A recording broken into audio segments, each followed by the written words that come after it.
పిల్లలపై లైంగిక దౌర్జన్యాలను అరికట్టేందుకు భారత ప్రభుత్వం కఠిన చట్టాలను అమలు చేస్తుందని, వీటిలో ముఖ్యమైనదిగా ఫోక్సో చట్టం. ఈ ఫోక్సో చట్టాన్ని 2012లో తీసుకొచ్చారని, పిల్లలపై లైంగిక దాడులను అరికట్టడం, బాధితులకు న్యాయం అందించడం దీని ముఖ్య ఉద్దేశం అంటూ డోంట్ సీనియర్స్ విల్జెస్ సంఘమని ప్యాపిలి ఎంపీడీఓ కార్యాలయంలో బుధవారం నిర్వహించిన న్యాయ విజ్ఞాన సదస్సులో ఫోక్సో చట్టంపై వివరంగా మాట్లాడారు. ఈ కార్యక్రమం ఐసీడీఎస్ సూపర్వైజర్ దేవకృపమ్మ అధ్యక్షతన జరగగా ఎంపీడీఓ శ్రీనివాసరావు పాల్గొన్నారు. ఈ అవగాహన సదస్సులో ముఖ్య అతిథిగా హాజరైన డోంట్ సీనియర్ సివిల్ జస్ట్ సంఘమని ఫోక్సో చట్టం ప్రధాన లక్ష్యం గురించి వివరిస్తూ 18 సంవత్సరాలలోపు పిల్లలపై ఇలాంటి లైంగిక దాడులు, వేధింపులు జరిగినా అది తీవ్రమైన నేరంగా పరిగణించబడుతుందని, లైంగిక దాడికి పాల్పడిన వారికి 20 ఏళ్ల జైలు శిక్ష లేదా జీవిత ఖైదు విధిస్తామని, బాధితులను రక్షించడానికి ఫోక్సో కోర్టులు ఉన్నాయని, బాధిత పిల్లల వివరాలు గోప్యంగా ఉంచుతామని, మీడియాలో కూడా ప్రచారం చేయకూడదని అన్నారు. పిల్లలపై లైంగిక దాడి జరిగినా వెంటనే పోలీసులకు తెలియజేయాలని, ఫోక్సో కేసులో వైద్యులు అత్యంత జాగ్రత్తగా పరిశీలన చేసి నివేదికను సమర్పించాల్సి ఉంటుందని, ఆ నివేదిక ఆధారంగానే తీర్పులు ఉంటాయన్నారు. అలాగే పిల్లలు, తల్లిదండ్రులు, ఉపాధ్యాయులు చట్టంపై అవగాహన కలిగి ఉండాలని, బాధితుల పట్ల సమాజం వారి గోప్యతను దెబ్బతీయకూడదని తెలియజేశారు. ఈ రోజు జరిగేటువంటి నేరాల్లో ఎక్కువ శాతం తీసుకుంటే పసిపిల్లల పైన వాళ్ళ మీద జరిగేటువంటి అఘాయిత్యాలు రోజు రోజుకి పెరిగిపోతూ ఉంది. దాన్ని ఏ విధంగా నివారించాలి, ఒకవేళ ఆ సంఘటన జరిగినప్పుడు ఎలాంటి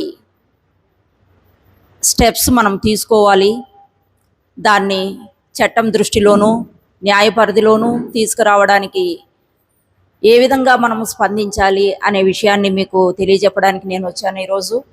ముఖ్యంగా చిన్నపిల్లలు వాళ్ళ తల్లిదండ్రులు పనికి వెళ్ళిపోవడం మూలనో, లేకుంటే ఇంటి దగ్గరో, లేకుంటే బడుల్లోనో, లేకుంటే వచ్చే పోయే దారిలో ఆటోల్లోనో, తర్వాత ఎక్కడన్నా తప్పిపోయినప్పుడు ఇలాంటి సంఘటనలు జరగడానికి అవకాశం ఉంటుంది. మనం అనుకుంటాము మన చుట్టుపక్కల వాళ్లే కదా చూసుకుంటారు బిడ్డని, ఇంట్లో వాళ్ళని కూడా నమ్మలేని పరిస్థితిలో ఉన్నాం. ఇప్పుడు కన్న తండ్రి చేత అఘాయిత్యాలకు గురి కాబడే పిల్లలు చాలా వరకు ఉన్నారు. కానీ ఈ విషయాలు కొన్ని బయటకు వస్తాయి, కొన్ని బయటికి రావు.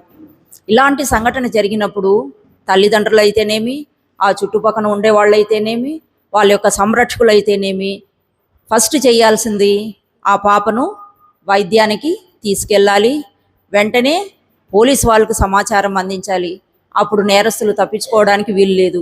చిన్న పాప ఎవరు ఏం చేశారు అనే విషయాన్ని తెలియజేయడానికి అమ్మాయి అసక్తురాలు, పేర్లు తెలియవు అమ్మాయికి, ఏం చేశారు అని చెప్పలేని నిర్భాగ్య పరిస్థితుల్లో ఉంటుంది. అలాంటి వాళ్ళ సంరక్షకురాలైనటువంటి తల్లి సహాయంతో కానీ, తండ్రి సహాయంతో కానీ దగ్గరలో ఉన్నటువంటి పోలీస్ స్టేషన్కి తక్షణమే వెళ్ళాలా. ఒకవేళ వాళ్ళు బయట ఊర్లో ఉన్న ఇటుకల బట్టీలోనో ఇంకెక్కడో వాళ్ళ ఉద్యోగార్థం వెళ్ళిపోయి ఉంటారు, దగ్గరలో ఉన్నటువంటి పోలీస్ స్టేషన్కి వెళ్తే వాళ్ళు 0 FIR కూడా నమోదు చేసే సౌకర్యం ఇప్పుడు వచ్చింది. ఇంతకుముందు అయితే ఏ పరిధిలో నేరం జరిగిందో అక్కడ మాత్రమే కేసులు రిజిస్టర్ చేసేవాళ్ళు. అలా కాకుండా ఇప్పుడు ఎక్కడైనా కూడా మనము కేసులు FIR రిజిస్టర్ చేసుకోవచ్చు. ఆ విధంగా జరిగినప్పుడు అమ్మాయిని వెంటనే అక్కడ ఉన్నటువంటి స్థానిక గవర్నమెంట్ హాస్పిటల్కి ట్రీట్మెంట్కి తీసుకెళ్తారు. వెంటనే అమ్మాయికి కలిగినటువంటి మానసిక, శారీరక నైపుణ్యంతో కూడినటువంటి చికిత్స అమ్మాయికి అందించాలి. ఎందుకంటే నేను ప్రతిసారి అమ్మాయి అంటున్నానంటే ఘోరాలు జరిగేటివి అమ్మాయిలపైనే కాబట్టి వెంటనే అమ్మాయి ఆ స్థితి నుంచి కోలుకోవడానికి కొద్దిగా సమయం పడుతుంది. వెంటనే ట్రీట్మెంట్ అనేది స్టార్ట్ చేయాలి. ఆ ట్రీట్మెంట్ కూడా లేడీ డాక్టర్తోనే చేయించాలి. అదేవిధంగా విచారణ సమయంలో కూడా లేడీ కానిస్టేబుల్ మాత్రమే ఉండాలి. అంతేకాకుండా వాళ్ళ యొక్క సంరక్షకురాలు పక్కనే ఉండడానికి అవకాశం ఉండాలి. అదేవిధంగా న్యాయవాది ఉన్నప్పుడు కూడా వాళ్ళ సంరక్షకులతో పాటు వాళ్ళు ఉండడానికి అవకాశం ఉండి అమ్మాయిలో ఫస్ట్ భయం అనే ప్లేస్ నుంచి బయటికి తీసుకురాగలగాలి. అమ్మాయికి జరిగింది ఏమని చెప్పగలగాలి. అదేవిధంగా న్యాయస్థానాలు కూడా ఇలాంటి వాళ్ళ కోసము ప్రత్యేకమైనటువంటి న్యాయస్థానాలు నెలకొల్పడం జరిగింది. అది ప్రతి జిల్లాలోనూ పోస్కో కోర్టులు ఉన్నాయి. అంటే prohibition of child offences, child మీద జరిగినటువంటి నేరాలను విచారించడానికి మాత్రమే ఒక కోర్టు ఉంటుంది, ప్రత్యేకమైనటువంటి కోర్టులు. ఇవన్నీ కూడా ప్రతి జిల్లాలోనూ నెలకొల్పారు. వాటిలో జడ్జెస్ కూడా లేడీసే ఉంటారు. అక్కడికి వచ్చేటువంటి నేరము చేసిన వాళ్ళు, ముద్దాయిలు కూడా ఈ అమ్మాయి సాక్ష్యం చెప్పడానికి వచ్చినప్పుడు వాళ్ళని చూసి భయభ్రాంతులకు గురి కాకుండా ఉండడానికి ఈ కర్టన్లు, గ్లాస్ డోర్స్ అలాంటివి ఏర్పాటు చేసి ఉంటారు. ఈ అమ్మాయి చెప్పే సాక్ష్యం అతను వినగలడు కానీ అతన్ని ఈ అమ్మాయి చూసే అవకాశం ఉండదు. అదేవిధంగా ఆమె ఏ భాషలో అయితే చెప్తుందో అదే భాషలో జడ్జి గారు రికార్డ్ చేస్తారు. అంతేకాకుండా పోలీసు వాళ్ళు విచారణ జరిపేటప్పుడు కూడా వాళ్ళ మదర్ సంరక్షకురాలు ఉండవచ్చును. అదేవిధంగా సాక్ష్యం చెప్పడానికి ఆమెకి జరిగినటువంటి అఘాయిత్యం అనేది ఆమె ఏ భాషలో ఆమెకు తెలిసిన భాషలో ఏ రకంగా చెప్తుందో అదే ఒక రకంగా రికార్డు చేయబడుతుంది. అంతేకాకుండా ముద్దాయి అమ్మాయికి కనబడ్డు, అతను ఆ పక్క కర్టన్ మధ్యలో ఉంటాడు, ఇక్కడ జడ్జి గారు ఉంటారు. ఆమెకు మంచినీళ్ళు సౌకర్యం కావాలన్నా అందజేస్తారు. అదేవిధంగా ఆమె కొంచెము గ్యాప్ తీసుకోవాలన్నా టైం ఇస్తారు. ఎందుకంటే ఆ షాక్లో నుంచి అమ్మాయి బయటికి రావాలంటే, ఆమెకి జరిగింది ఏమని చెప్పుకోవాలంటే కొద్దిగా టైం గ్యాప్ పడుతుంది.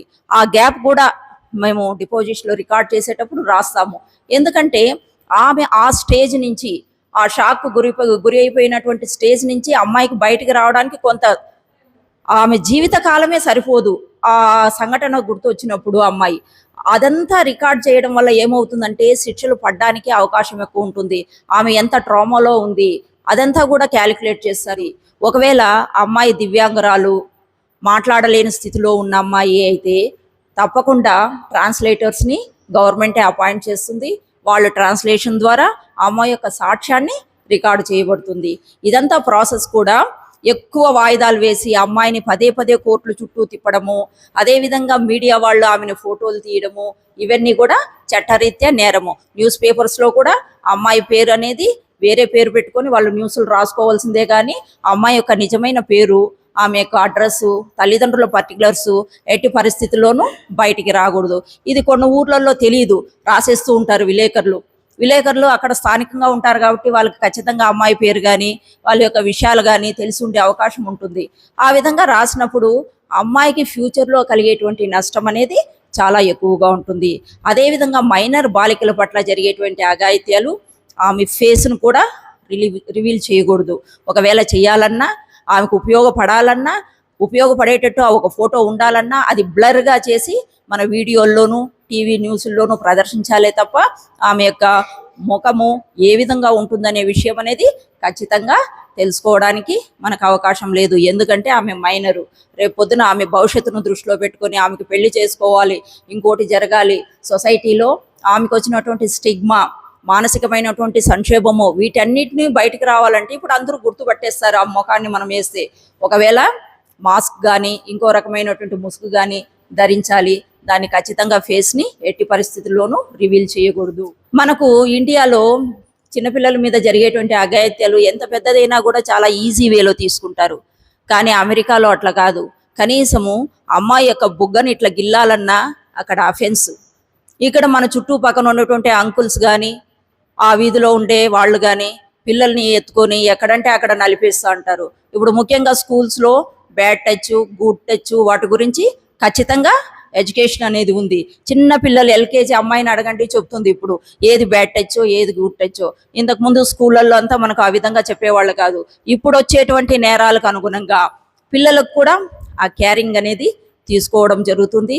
అదేవిధంగా వాళ్ళ యొక్క భవిష్యత్తును దృష్టిలో పెట్టుకొని ఏం చేయాలా అంటే వాళ్ళు ఖచ్చితంగా పోలీస్ స్టేషన్కి వచ్చినప్పుడు మహిళా పోలీస్ అనేవాళ్ళు ఖచ్చితంగా వాళ్ళు పక్కన ఉండాలి. వాళ్ళు పోలీస్ యూనిఫామ్లో ఉండకూడదు. ఏమంటే మనం చిన్నప్పటి నుంచి ఎలా పెంచుంటాం పిల్లల్ని, అదో పోలీసు వాళ్ళు వస్తారు, నువ్వు అన్నం తినలేదంటే బూచోడికి పట్టిస్తాము, అదో పోలీస్ అంకుల్ వస్తున్నారంటే భయపడతారు పిల్లలు. ఆ భయం అనేది అట్లే వాళ్ళలో ఉంటుంది. కాబట్టి పోలీస్ వాళ్ళు ఖచ్చితంగా యూనిఫామ్లో ఉండకూడదు.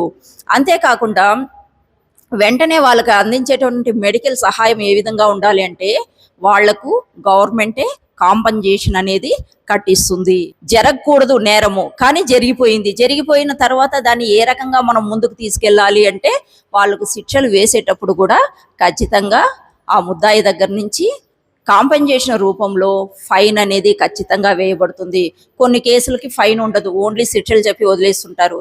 కానీ ఇలాంటి నేరాలు, రేపులు కానీ అఘాయిత్యాలు కానీ వాళ్ళ పట్ల ఎలాంటి చిన్న అఫెన్సెస్ వాళ్ళ మోడస్ట్రీకి అంటే వాళ్ళ శీలానికి ఏ భంగం కలిగించేటువంటి ఏ చిన్న అఫెన్స్ జరిగినా కూడా వాటిల్లో ఫైన్ అనేది ఖచ్చితంగా వేస్తారు. అలాంటి వ్యవస్థ అనేది జరగకుండా అంగన్వాడీ టీచర్స్, పోలీసులు, మహిళా పోలీసులు వీళ్ళంతా కూడా తక్షణము స్పందించాలి. తల్లిదండ్రులు కూడా ఎప్పుడు అమ్మాయి తప్పిపోయిన ఒక 2 రోజులకో కుటుంబ పెద్దలతో మాట్లాడి, అక్కడ ఉన్నటువంటి రాజకీయ నాయకులతో మాట్లాడి ఎప్పుడుకో కంప్లైంట్ ఇస్తారు. ఉమెన్ మిస్సింగ్ కేసులో కానీ, చిన్నపిల్లలు తప్పిపోయిన విషయంలో కానీ ఇమ్మీడియట్గా మీరు ఎఫ్ఐఆర్ కట్టగలిగితే, పోయి పోలీస్ స్టేషన్లో చెప్పగలిగితే, అది వాళ్ళు ఎక్కడెక్కడ సమాచారం ఇవ్వాలో అక్కడ ఇవ్వడం వల్ల వాళ్ళు ఏ రకంగా ట్రైన్ జర్నీ కానీ, బస్ జర్నీ కానీ, ఎక్కడన్నా ట్రాన్స్పోర్ట్ రూపంలో వెళ్తూ ఉన్నా కూడా టోల్ గేట్లలో వాళ్ళని పట్టుకోవడానికి మనకు వెంటనే అవకాశం ఉంటుంది. అదే సరిహద్దు దాటేసినారనుకోండి, ఈ పోలీస్ వాళ్ళు ఏం చేయలేరు, అక్కడ పోతే అక్కడ పోలీస్ వాళ్ళు ఏం పట్టించుకోరు. ఆ విధంగా అమ్మాయిల విషయంలో జరిగేటువంటి నేరాల పట్ల మనం తక్షణము స్పందించాలి. మైనర్ బాలికను కిడ్నాప్ చేసినారు, రేప్ చేసినారు, చంపేసినారు, పడేసినారు నీళ్ళల్లో. ఆ శవం దొరికిందా అంటే ఇప్పటి వరకు దొరకలేదు. ఇలాంటి కేసులనంతా ఎలా డీల్ చేయాలి అంటే, ఒక శవము అనేది ఒక ఆధారం ఉన్నప్పుడు మాత్రమే ఆమె చచ్చిపోయింది అనేది నిర్ధారణకు వస్తుంది కోర్టులు. ఆ అమ్మాయి శవమే మాయం చేస్తే ఆ కేసులో శిక్ష పడటం చాలా తక్కువ. ముద్దాయిలు ఈజీగా తప్పించుకుంటారు. ఆ హత్యలో పార్టిసిపేట్ చేసిన పిల్లోళ్ళంతా కూడా మైనర్సే. ఇప్పుడు మైనర్లకు ఇంకొక అవకాశం ఏమంటే వాళ్ళని జైల్లో పెట్టడానికి లేదు. వాళ్ళకు ఓన్లీ జువెనైల్ హోమ్స్ ఉంటాయి, అక్కడ వాళ్ళు చదువుకోవచ్చు. మిగతా ఖైదీలతో వాళ్ళని ఎప్పుడూ కలపరు. వాళ్ళకు వచ్చేటువంటి పోలీసు వాళ్ళు కూడా యూనిఫామ్ ధరించరు. వాళ్ళకు కూడా ఫ్రెండ్లీగా ట్రీట్ చేస్తారు. వాళ్ళకు కూడా సపరేట్ కోర్ట్స్ ఉంటాయి, జూనైల్ కోర్ట్స్. అది మామూలు కోర్టులో ఉండదు, అది సపరేట్గా ఉంటుంది. ఒక జిల్లాకు ఒక జూనైల్ కోర్టు మాత్రమే ఉంటుంది. అక్కడ వాళ్ళని తీసుకెళ్ళి సంస్కరణ వైపు వాళ్ళని నడిపిస్తారు. ఏమంటే మైనర్స్ అనేదంటే ఏమిటి, వాళ్ళకి తెలిసిన వయసు, వాళ్ళు ఏదో చేసి ఉన్నా కూడా వాళ్ళని రైట్ పాదంలో మనము తీసుకొని రావాలి. ఆ విధంగా వాళ్ళని మిగతా ఖైదీలతో కలిపేసినాం అనుకోండి, అప్పుడు వాళ్ళు ఇంకా కొత్త తరహా నేరాలు నేర్చుకొని ఇంకా సమాజానికి చేటు కలిగిస్తారు. కాబట్టి ఈ మైనర్స్ అనే విషయము అమ్మాయిలకు కానీ అబ్బాయిలకు కానీ మనం వాళ్ళని మంచి దారిలో నడిపించడానికి మాత్రమే మనం ఉపయోగకరంగా తీసుకోవాలి. అదేవిధంగా చిన్నపిల్లలకి కొన్ని రకాలైనటువంటి సైన్స్ అంటే సిగ్నల్స్ ఇవ్వకూడదు. ఇప్పుడు రోడ్లో పిల్లలు పోతా ఉంటారు, ఆడుకుంటూ ఉంటారు, స్కూల్స్కి వెళ్తూ ఉంటారు. అట్లా పిల్లల పట్ల అసభ్యమైనటువంటి సందేశాలు ఇవ్వడం కానీ, చేతులు ఊపడం కానీ, రమ్మని పిలవడం కానీ, విజిల్స్ వేయడం కానీ ఇవన్నీ చేయకూడదు. ఇవన్నీ కూడా నేరాలే. వీటికి 3 సంవత్సరాల వరకు జైలు శిక్ష పడుతుంది. అదేవిధంగా ఇలాంటి మైనర్ పిల్లల పట్ల జరిగేటువంటి అఘాయిత్యాలని ప్రోత్సహించినా కూడా వాళ్ళకు కూడా శిక్షలు ఉంటుంది. ఇది 10 సంవత్సరాల నుంచి లాస్ట్ జీవితకాలం శిక్ష కూడా విధించడానికి అవకాశం ఉంది. వీటితో పాటు ఫైన్ కూడా వేస్తారు. ముఖ్యంగా పల్లెటూర్లలో తండ్రులు తాగి వస్తారు ఎక్కువ మంది, వాళ్ళ ఇంట్లో కూడా రోజు గొడవలే ఉంటుంది. అలాంటప్పుడు ఈ భార్యల యొక్క ఆప్షన్స్లో వాళ్ళకు పుట్టిన పిల్లలే ఆ మద్యం మత్తులోనైనా కావచ్చు, గంజా మత్తులో కావచ్చు, వాళ్ళ పిల్లల మీదే రేపులు జరిగే సన్నివేశాలు, విషయాలు మనం చాలా చోట్ల గమనిస్తూ ఉంటాము. కానీ చాలా మటుకు బయటకు వస్తుంది, కొన్ని బయటకు రాని విషయాలు ఉంటుంది. దీనికి ఒక ఎగ్జాంపుల్ చెప్తాను. ఒక ఇంట్లో 3 ఆడపిల్లలే. ఆ పాపని తరచుగా తండ్రి రేపుకు గురి చేయబడతాడు. కానీ అమ్మాయికి తెలియదు తండ్రి ఏం చేస్తున్నాడనే విషయము. తల్లి కనిపెడుతుంది. కనిపెట్టిన తర్వాత ఆ పిల్లను హాస్టల్లో వేయడం జరుగుతుంది. అమ్మాయి స్కూల్ సెలవుల్లో ఇంటికి వస్తే తర్వాత కూడా తండ్రి రిపీట్ చేస్తాడు. అప్పుడు అమ్మాయి కొద్దిగా నాలెడ్జ్ వస్తుంది, తెలుసుకుంటుంది, హాస్టల్లో ఉంటుంది, కొద్దిగా అవగాహన కలిగి ఉంటుంది. కాబట్టి అమ్మాయి రెఫ్యూజ్ చేస్తుంది. వెంటనే అమ్మాయి పోలీస్ స్టేషన్కి వెళ్ళి పోలీస్ వాళ్ళకు ఫిర్యాదు చేస్తే పోలీస్ వాళ్ళు వెంటనే స్పందించి అతని మీద ఎఫ్ఐఆర్ రిజిస్టర్ చేసి 1 year లోపల కేసు డిస్పోజల్ చేస్తారు. అతనికి జీవితము చివరి ఊపిరి ఉన్నంత వరకు జైల్లోనే ఉండాలనేటువంటి శిక్షను జడ్జి గారు విధిస్తారు. అప్పుడు వాళ్ళ అమ్మ ఏం చేస్తుంది, ఒక అర్జీ రాసుకొని వస్తుంది. నాకు 3 ఆడపిల్లలండి, తండ్రి ఒకడే మగదిక్కు, మాకు ఇబ్బంది అవుతుంది ఇంట్లో, అతనికి శిక్షను తగ్గించేయండి, మాకు శిక్ష ఏమి వద్దు అనేసి. కానీ అప్పుడు జడ్జి గారు వదలరు. ఎందుకంటే మీకు మీ తండ్రి ఉంటే మీకు ఎలాంటి సౌకర్యాలు కలుగుతాయో, మీకు చదువుకు అయ్యేటువంటి ఖర్చులు, మీకు ఉద్యోగం వచ్చేంత వరకు ప్రభుత్వ ఉపాధి, మరియు మీకు ఎలాంటి సంరక్షణ కావాలన్నా ఖచ్చితంగా ప్రభుత్వమే మీకు ఏర్పాటు చేస్తుంది. కాబట్టి ఖచ్చితంగా తండ్రి అనేవాడు మీకు రక్షకుడుగా ఉండాలి. కానీ పిల్లల పట్ల ఈ రకంగా ప్రవర్తించడం నేరము, ఇది సొసైటీకి ఒక కనువిప్పు అని చెప్పి అతనికి శిక్ష వేయడం జరిగి, ఆ పిల్లలను కూడా గవర్నమెంటే తీసుకొని చదివించి వాళ్ళు మంచి మంచి ఉద్యోగాలు సాధిస్తారు. ఆ విధంగా ఒక్క సంఘటన వెలుగులో చూస్తే మిగతా వాళ్ళంతా కూడా కనీసము ఆ భయానికి లోనయ్యన్నా ఉంటారు. చాలా చోట్ల కేసులు అనేది కట్టరు. పెద్ద మనుషులు ఆ ఊర్లోనే పంచాయతీ చేస్తారు. ఏదో చిన్న విషయం కదమ్మా, పిల్లలకి ఏదో జరిగింది, రేపు పొద్దున పెళ్ళి అయ్యేటప్పుడు ప్రాబ్లం అవుతుంది పిల్లకి, దీన్ని మూసిపెట్టేస్తాము అట్లని చెప్పి అక్కడికక్కడే మూసేశారు. ఇప్పుడు చాలా సంఘటనలు పేపర్లో మనం చూస్తాము, పేపర్లో మనం చదువుతూ ఉంటాము. తల్లిదండ్రులు ధైర్యంగా ముందుకు వస్తున్నారు. ఎవరైతే ముద్దాయి ఉంటారో వాళ్ళని వాళ్లే కొట్టి పోలీస్ స్టేషన్లో అప్పగించేటువంటి పరిస్థితి వచ్చింది. ఏమంటే ధైర్యంగా ఎదుర్కొంటున్నారు. అంతకుముందు భయపడేవాళ్ళు, అమ్మాయికి పెళ్లి కాదేమో, అమ్మాయి రోజు స్కూల్కి వెళ్ళాలా, అందరూ అవహేళన చేస్తారేమో, సొసైటీలో ఇది సోషల్ స్టిగ్మా లాగా ఉండిపోతుందేమో, అమ్మాయికి చాలా ఇబ్బందులు గురవుతాయని తల్లిదండ్రులు మూసిపెట్టేవాళ్ళు. కానీ ఇప్పుడు అలాంటిదేం లేదు. ఒకవేళ స్కూల్లో ఇదే సంఘటన జరిగినా, అమ్మాయిల పట్ల ఏ చిన్న వ్యవహారం జరిగినా, అఘాయిత్యం జరిగినా, స్కూల్ టీచర్స్ కానీ జరిగినా వెంటనే స్కూల్కి వెళ్ళి తల్లిదండ్రులను పనిష్ చేసి పోలీసు వారి చేతికి అప్పగిస్తున్నారు. మీరు ఈ విషయాన్ని వెంటనే పోలీసు వాళ్ళకి చెప్పినా పోలీసు వాళ్ళు యాక్షన్ తీసుకుంటారు. కానీ అక్కడ జరిగినటువంటి సంఘటన తల్లిదండ్రులని కలిచివేస్తుంది.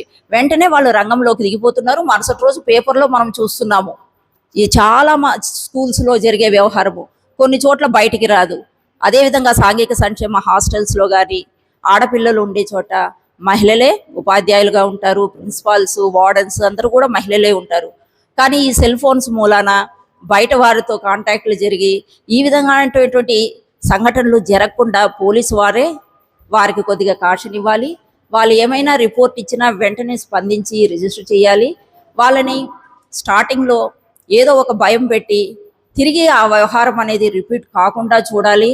ఇవన్నీ కూడా ఎందుకంటే ఇప్పుడు జరిగేటువంటి అమ్మాయిల పట్ల జరిగేటువంటి వ్యవహారాలు ఇప్పుడు మితిమీరిపోయింది.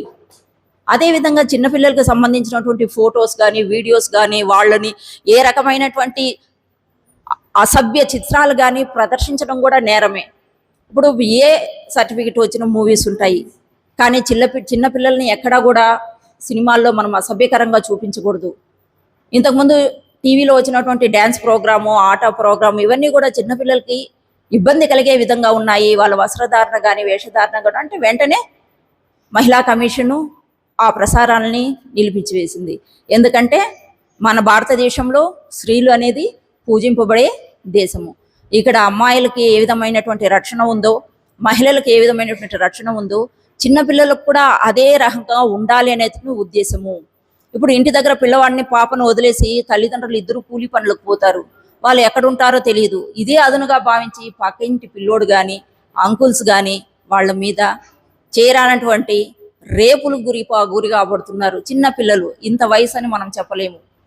నెలల వయసు 0 to 100, 0 వయసు నుంచి 100 వయసు వరకు మహిళలకి పిల్లలకి శీలము అనేది ఒకటి ఉంటుంది. దాన్ని ఇంగ్లీష్లో మోడస్ట్రీ అంటారు. ఈ మోడస్ట్రీకి భంగం కలిగే ఏ చిన్న విషయం జరిగినా కూడా వాళ్ళు పోలీస్ స్టేషన్ ఆశ్రయించవచ్చు.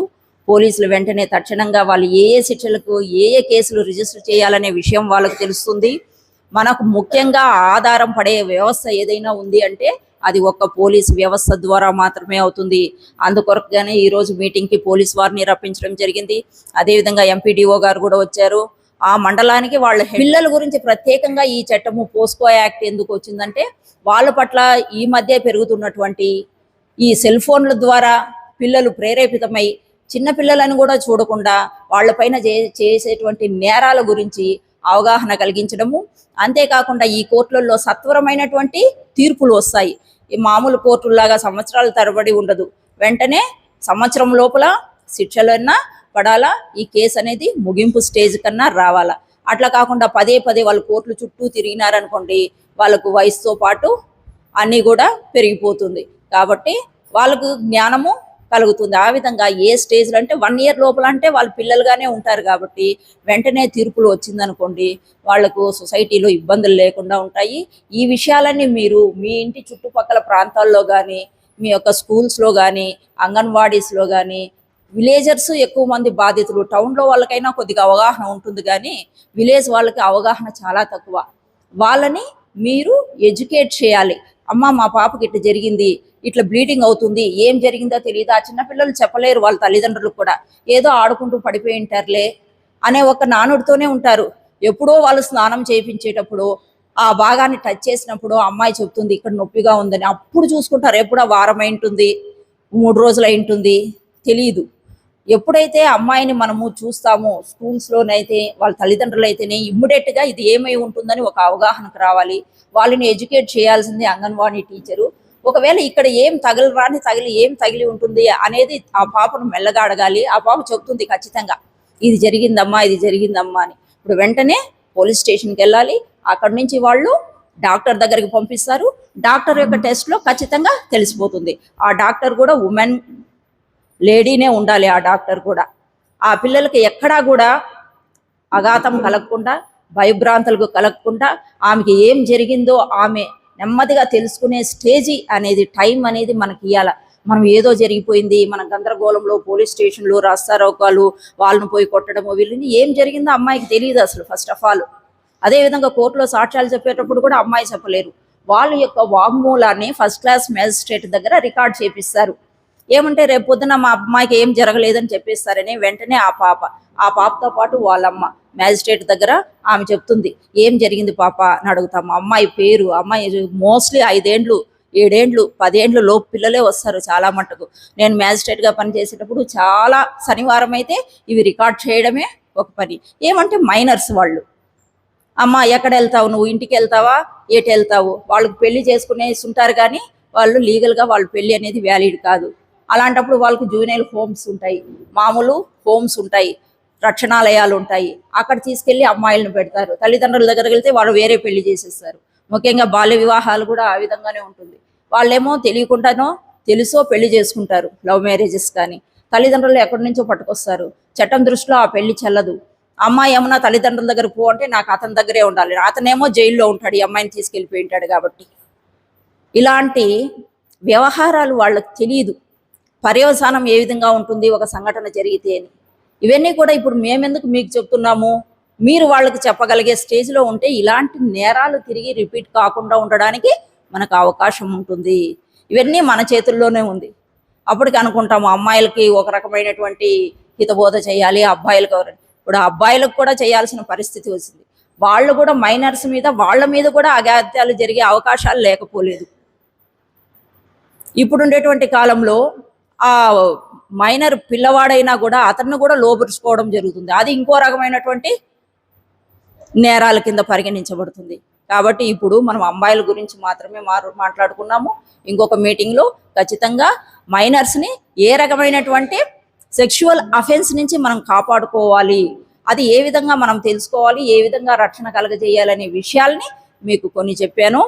అదేవిధంగా మిగతా వాళ్ళు కూడా, సార్ వాళ్ళు కూడా వాటి గురించి మీకు కొద్దిగా అవగాహన చెప్తారు. ఏం చేయాలి స్టార్టింగ్లో మనం అనేది, ఏ విధంగా జరిగినా కూడా ఖచ్చితంగా వాళ్ళల్లో భయభ్రాంతి లేకుండా చేయాలి. అంతేకాకుండా వాళ్ళల్లో ఆత్మస్థైర్యాన్ని నింపాలి. అంతేకాకుండా ఆ మానసిక ఆందోళన నుంచి వాళ్ళని బయటికి తీసుకురాగలగాలి. అదేవిధంగా మనకు రక్షణ వ్యవస్థ ఉంది, పోలీస్ వ్యవస్థ ఉంది, న్యాయ వ్యవస్థ ఉంది. ఇన్ని రకాలైనటువంటి వ్యవస్థలు వాళ్ళకి, ప్రభుత్వాలు అండగా ఉన్నాయి. ఇది జరగకూడదని ఎక్కడన్నా ఉందా? ఎవరి మీదైనా ఏదైనా జరగడానికి అవకాశం మెండుగా ఉంది. మనం ఒకళ్ళమే రైల్వే స్టేషన్కి పోవాలా, బస్ స్టాండ్కి పోవాలా, అర్ధరాత్రి 1 గంట అవుతూ ఉంటుంది. వెళ్ళగలమా? వెళ్ళలేము. కానీ సరైనటువంటి ప్రికాషన్స్ తీసుకొని మన పనులు మనము చేసుకుంటూ ముందుకు వెళ్ళాలి. మహిళనంతా నేను కోరుకునేది ఒకటే, ఎక్కడైనా అమ్మాయిల పట్ల అఘాయిత్యాలు జరిగినా మనం వాళ్ళనే దండిస్తాము. ఆ విధంగా కాకుండా తెలిసో తెలియకుండా జరిగిన దాన్ని మనం ఏ రకంగా రెక్టిఫై చేయాలి, వాళ్ళకి ఏ రకమైనటువంటి న్యాయ సహాయాన్ని అందించాలి, ఏ రకమైనటువంటి రక్షణ కల్పించాలి అనేది తెలుసుకోవడం చాలా ముఖ్యము.